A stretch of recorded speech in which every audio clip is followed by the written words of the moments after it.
Assalamualaikum warahmatullahi wabarakatuh. Alhamdulillahirabbil alamin.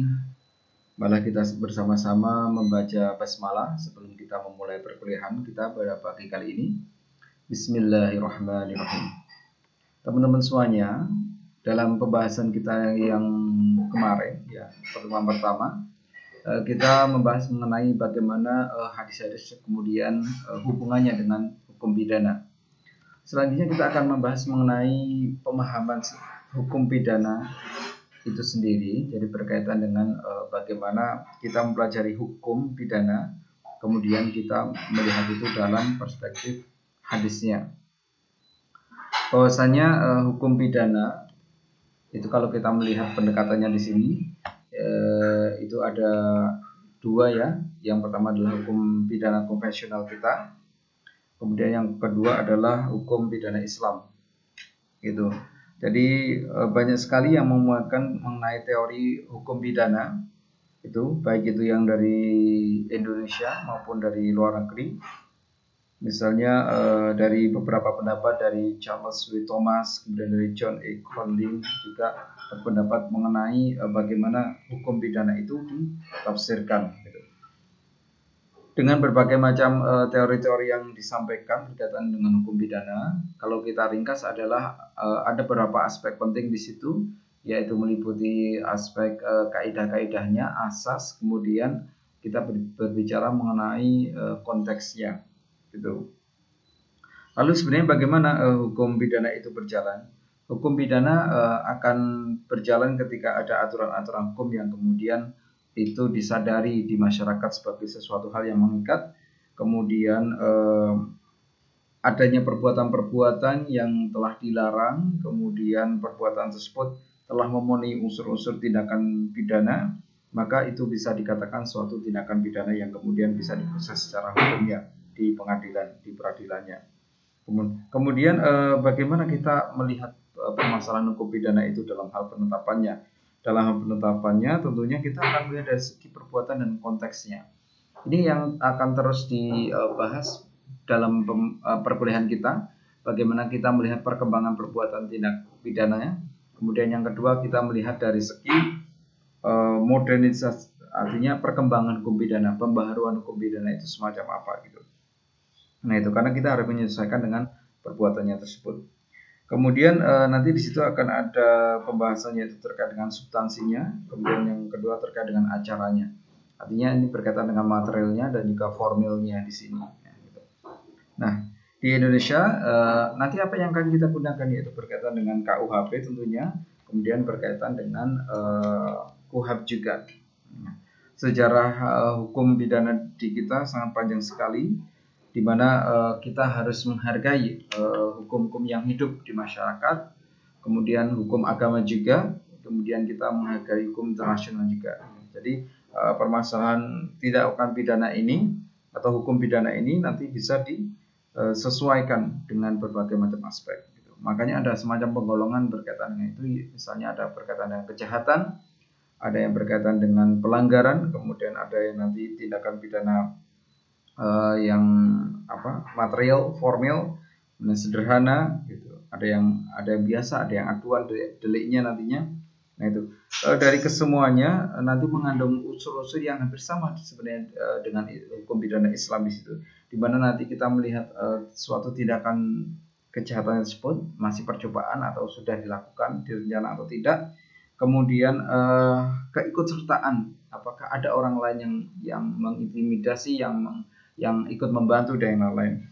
Kemudian masa berlakunya hukum itu, kadaluarsanya, kemudian adanya delik, kemudian adanya aturan itu sendiri. Kalau sudah tidak ada aturan, maka kita tidak bisa menjalankan aturan itu.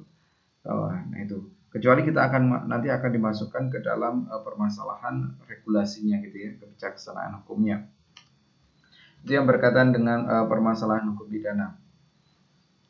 Selanjutnya adalah kita akan membahas mengenai hadisnya. Ini saya cuma singkat saja ya, berkaitan dengan hukum pidana. Kemudian bagaimana kita belajar mengenai hadis. Hadis itu apa sih? Hadis itu sesuatu hal yang didasarkan kepada Nabi Muhammad SAW. baik itu yang berupa perkataan, perbuatan ataupun takrir ya. Nah, ini adalah hadisnya. Jadi bagaimana segala sesuatu hal kita sandarkan kepada beliau sebagai sumber hukumnya, yaitu berupa hadisnya tersebut, kemudian dari Al-Qur'annya juga. Ini hadis ini memang secara artinya ya, secara artinya adalah sesuatu hal yang baru gitu. Kemudian bisa juga diartikan yang dekat juga. Artinya ini nanti kita bisa menyesuaikan dengan permasalahan-permasalahan yang ada. Kemudian juga bisa diartikan sebagai suatu kabar gitu ya, berita. Itu dari definisi hadis itulah kita harus mempelajari secara seksama sebenarnya permasalahan-permasalahan hukum di Indonesia itu harus kita sesuaikan dengan hadis. Gitu. Artinya bukan berarti kita tidak mempercayai ataupun kita meragukan hukum bidang kita, tidak akan, tapi kita akan memberikan sumbangsih di situ. Itu berkaitan dengan hadis. Nanti akan ada ulumul hadis sebagai penambah pemahaman di sini dari berbagai macam pernyataan-pernyataan Rasulullah, ketetapan-ketetapan beliau, kemudian bagaimana beliau menyingkapi permasalahan-permasalahan hukum pada saat itu. Kemudian hukum itu sendiri tadi yang sudah saya sampaikan bahwasanya hukum adalah peraturan atau adanya secara resmi dianggap mengikat yang dikukuhkan oleh penguasa dan pemerintah gitu. Ini nanti di breakdownnya dalam bentuk undang-undang, peraturan dan yang lainnya itu. Oke, ini menurut Tirto Sumijo ya.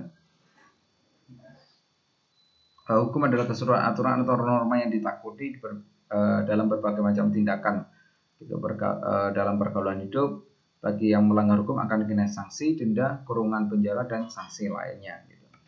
Dan ini menurut Van Hano, pidana suatu penderitaan yang bersifat khusus yang dijatuhkan kepada kekuasaan yang berwenang untuk menjatuhkan pidana. Jadi lebih berujuk pada sanksinya yang berat gitu ya. Ya, gitu. Ya ini semata-mata karena orang tersebut telah melanggar suatu peraturan hukum yang harus ditegakkan oleh negara. Nah, ini lebih tegas gitu. Soalnya Muljadno itu mengatakan hukum pidana adalah bagian dari keseluruhan hukum yang berlaku di suatu negara yang mengadakan dasar-dasar aturan-aturan untuk menentukan perbuatan-perbuatan, kemudian menentukan kapannya, menentukan cara bagaimana pengenaan hukum pidananya berkaitan dengan hukum formilnya. Kemudian pidana dan hukuman di sini adalah istilah umum yang biasanya digunakan dalam jenis sanksi ya, dalam ranah perdata, pidana dan yang lainnya. Gitu. Kemudian apa sih hukum pidana Islam itu? Jinayat itu apa sih? Yaitu adalah perbuatan dosa ya, perbuatan dosa, karena di kita itu hukum pidana Islam itu mengambil dua hal, yaitu berkaitan dengan duniawi dan akhirat ya. Artinya di sini ada yang berkaitan dengan dosa juga, pertaubatan juga. Gitu. Selanjutnya adalah perbuatan ini harus menyimpang, harus ada deliknya juga. Kemudian harus ada pelanggaran terhadap syariat, dengan kebenaran, keadilan. Sumber referensi kita adalah dari Al-Quran dan hadis. Gitu. Kemudian Al-Quran dan hadis itu di Indonesia dalam bentuk adalah KUHP gitu. Ini dalam artian adalah KUHP itu sendiri memuat inti-inti dari Al-Quran. Selanjutnya adalah qawaidul khamsahnya, ini berkaitan dengan maqasid syariahnya. Kemudian hudud, qisas, ta'zir, dan hukuman gitu. Nah, itu. Lalu bagaimana ini kaitannya dengan masalah usul-usul tidak pidananya atau memasukkan nilai-nilai hukum pidana Islam ke dalam sistem legislasi secara formal. Nah, ini nanti di perkuliahan kita sebisa mungkin kita mengarahnya ke situ. Nah, hukum Islam itu tidak membedakan dengan hukum misalnya perdata dan publiknya.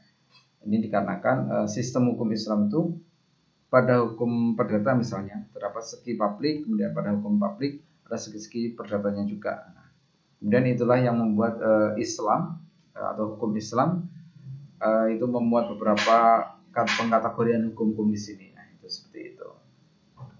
Nah, ini salah satu hadisnya yang berkaitan dengan permasalahan hukum pidana gitu ya.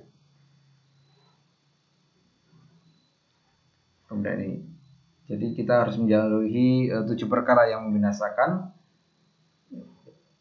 Apa saja? Yang pertama adalah menyekutukan Allah, yang kedua perbuatan syihir, membunuh jiwa yang dikam Allah, kemudian makan harta yatim, makan riba, kemudian berpaling pada waktu menyerang musuh, desersi ya. Kemudian ada yang ketujuh adalah menuduh berzina, gitu ya, khazaf gitu ya. Nah, lalu bagaimana? Banyak sekali hadisnya, nanti teman-teman silahkan dipelajari di hadis Sahih Muslim seperti yang kemarin saya referensikan. Kemudian di fikih Said Sabiq juga ada fikih sunnah yang karyanya beliau, Bidayatul Mujtahid ada, kemudian di hadis yang lainnya Bulughul Maram, Bidayatul Mujtahid, Fathul Mu'in, Iyanatul Talibin juga. Nah, sebenarnya bagaimana sih cara kita memahami hadis-hadis itu? Nanti akan kita lihat di sini. Sebelumnya ini masalah tindakan bidah di Islam ya. Ini sebagai untuk mengingatkan teman-teman saja gitu. Rajina an-nafsi, al-am, sibul amdu, al-khata'. Ini pengategorian pembunuhannya. Ini dasarnya. Nah, dari hadisnya Ibnu Mas'ud juga dijelaskan berkaitan dengan permasalahan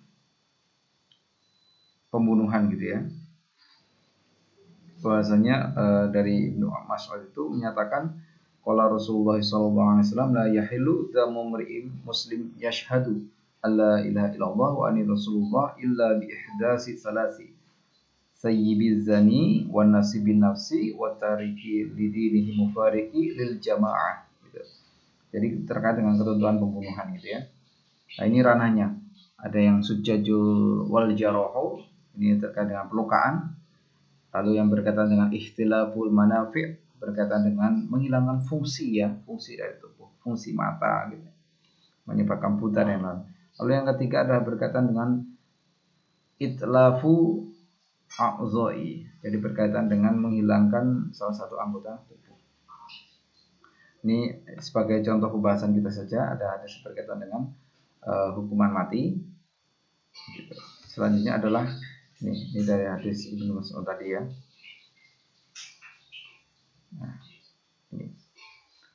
Jadi ini hadisnya dari Ibnu Mas'ud an Ibnu Mas'ud radhiyallahu anhu qala Rasulullah sallallahu alaihi wasallam ya. Yashhadu an la ilaha illallah wa anna rasulullah illa bi ihdasi salasi sayyibil zani wan nasibin nafsi wa takriki lidinihi mufariqi lil jamaah. Ini terkait dengan zina. Ada beberapa ketentuan persyaratannya, kemudian penjelasan pembunuhan, kemudian ketentuan hukumnya. Nah itu. Nah dari beberapa pernyataan-pernyataan itu, apa yang bisa kita lihat di sini? Bahasanya kita harus menggunakan ilmu hadis dalam memahami. Yang pertama adalah memahami hukum yang ada di dalam sejarah hukum pidana Islam gitu. Sebenarnya bagaimana sih perubahan-perubahan hukum pada masa itu? Kemudian baru kita lihat di dalam hukum di Indonesia, hukum pidana kita. Bagaimana hukum pidana kita sebenarnya melihat permasalahan hukum ketika kita kaitkan dengan permasalahan sejarah gitu ya, sejarah hukumnya. Itu bagaimana? Bahasanya masalah-masalah hukum itu kan banyak sekali ya berkaitan dengan masalah jinayah. Misalnya yang pertama ada berkaitan dengan hudud, jari'atul hudud, kemudian yang kedua berkaitan dengan jarimatul qisasnya. Nah, itu atau tindak pidana qisasnya. Nah, itu bagaimana cara kita melihat itu? Gitu. Banyak hadis yang menerangkan berkaitan dengan itu ya. Misalnya berkaitan dengan pembunuhan tadi yang saya sampaikan. Kemudian ada hadis yang lainnya yang diriwayatkan oleh Imam Bukhari juga berkaitan dengan itu ya. Sini yang bersama la yahillu damu mri'in muslimin yashhadu alla ilaha illallah itu tadi. Kemudian ada juga di surah Al-Isra, kemudian di surah At-Takwir juga. Nah, nanti itu akan menjadi pembahasan-pembahasan kita bagaimana sebenarnya permasalahan dari hukum pidana di kita itu kita buka satu persatu. Nah, itu permasalahan sebenarnya seperti apa? Sehingga masalah-masalah hukum bisa kita pecahkan di situ. Nah, itu hemat saya seperti itu, supaya nanti teman-teman bisa lebih melihat permasalahan-permasalahan hukum di Indonesia. Gitu. Selanjutnya adalah bagaimana ketika kita melihat permasalahan hukum itu sebagai sesuatu hal yang harus kita selesaikan. Misalnya ada hadis yang berhubungan dengan itu adalah hadis riwayat dari Abu Dawud gitu ya. Idra'ul hududi bisubuhat. Jadi hindarilah hudud karena keraguan. Jadi bagaimana hukum pidana yang harus kita tegakkan adalah hukum yang begitu jelas di situ. Artinya ada transparansi, kemudian ada kejelasan penangkapan sampai dengan memberikan sanksi pidana gitu. Jadi jangan sampai nanti menimbulkan permasalahan di kemudian hari. Nah, itu mungkin dari saya berkaitan dengan permasalahan hadis-hadis dalam hukum pidana. Selanjutnya nanti akan kita bahas di pertemuan selanjutnya. Dari saya cukup sekian. Wassalamualaikum warahmatullahi wabarakatuh.